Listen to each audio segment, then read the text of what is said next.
भाई जियत अमान उस दिन से ज्यादा चर्चा में है जब उन्होंने लिव इन रिलेशनशिप की परोकारी करते हुए इसे सही ठहराया था। भाई उन्होंने युवाओं को नसीहत दी थी कि शादी करने से पहले उस पार्टनर के साथ एक छत के नीचे रहो ताकि पता चल सके कि जिंदगी भर साथ रह पाएंगी या नहीं। भाई 80 के दशक की बोल्ड एक्ट्रेस और बिंदास एक्ट्रेस जीनत अमान उनकी जिंदगी उतार चढ़ाव से भरी रही है। फिल्मों में खूब नाम कमाया लेकिन निजी जिंदगी में प्यार को तरसती रही, वो भी दो शादी करने के बावजूद। खुद दर्द मिले लेकिन इन दर्द से राहत भी मिलती थी। जब अपनी माँ के बगल में चुपके से लेट जाया करती थी, ऐसा सुकून उन्हें कभी और कहीं नहीं मिला। बस एक मुद्दा था जहाँ उन दोनों के विचार मेल नहीं खाते थे, वो थे मर्द। भाई जीनत की माँ को कोई भी लड़का अपने दामाद बनाने लायक नहीं लगता था। वो जीनत से दूसरी शादी के खिलाफ थी। यही वजह रही कि जीनत को भागकर मजहर खान से शादी करनी पड़ी और उनके इस कदम ने उनकी माँ को तोड़कर रख दिया। वही जियत अमान ने इंस्टाग्राम पे अपने पिता अमानुल्लाह खान और जर्मन सौतेले पिता अंकल हेज के साथ मां सीदा की तस्वीरों को शेयर किया। हर रविवार को एक शुभचिंतक उन्हें अपने पुराने आइकॉनिक से उनकी पुरानी फोटोज भेजता है। वहीं इस संडे को फैन ने जीनत को उनकी मां की 2 फोटोज भेजी। इसी के साथ जीनत की पुरानी यादें भी ताजा हो गईं कि कैसे उनकी मां दुनिया की सबसे बेस्ट मां थी। उन्होंने सोशल मीडिया पर अपने अंदर घुमाती हुई यादों को किसी कैनवास पर फेंके गए रंगों की तरह सोशल मीडिया पर बिखेर दिया।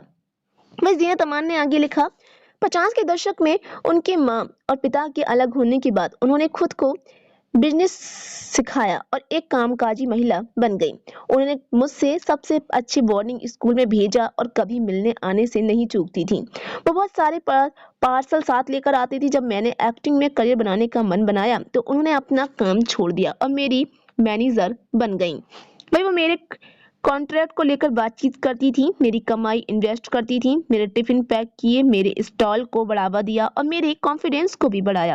ये सब उन्होंने मुंबई में अपनी सोशल लाइफ को मेंटेन रखते हुए किया था। जियत ने बताया कि फिर भी अगर मैं कभी निराश होती तो उनके बेड में रेंगते हुए जाती, उनकी बगल में लेट जाती और हाथ पकड़ लेती थी। एक भी शब्द नहीं बोला जाता था लेकिन मेरे अंदर का तूफान शांत हो जाता था और मैं सुरक्षित महसूस करती थी। जियत ने लिखा, ये सच है कि जब मैं भाग गई तो मैंने उनका दिल तोड़ दिया था, लेकिन ये मेरे लिए बेटे के जन्म के साथ ठीक हो गया।